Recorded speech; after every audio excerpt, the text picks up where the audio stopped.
sou o exemplo para o meu filho, quem é o exemplo dele? Quem pode responder?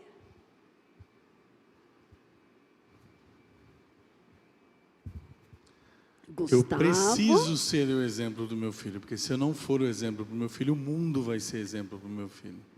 Pá, muito bom. Esse é meu sobrinho. Eu preciso ser o exemplo do meu filho. O bom exemplo de Cristo. Senão, o mundo vai ser. O mundo jaz do maligno. Se o mundo é o exemplo do meu filho está vendo o exemplo do maligno.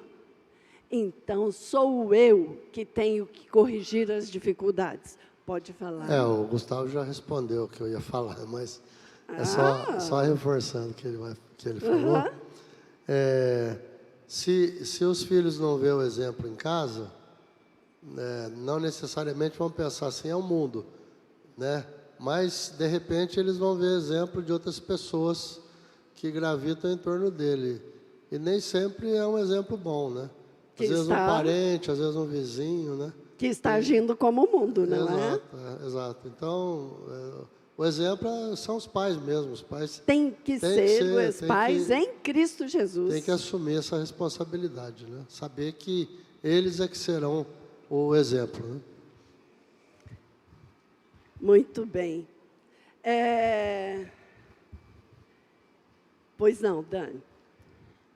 Eu busco ser o exemplo para o Eric, né? E sempre falo, como o Gustavo disse, realmente se a gente não ensinar em casa, o mundo vai ensinar.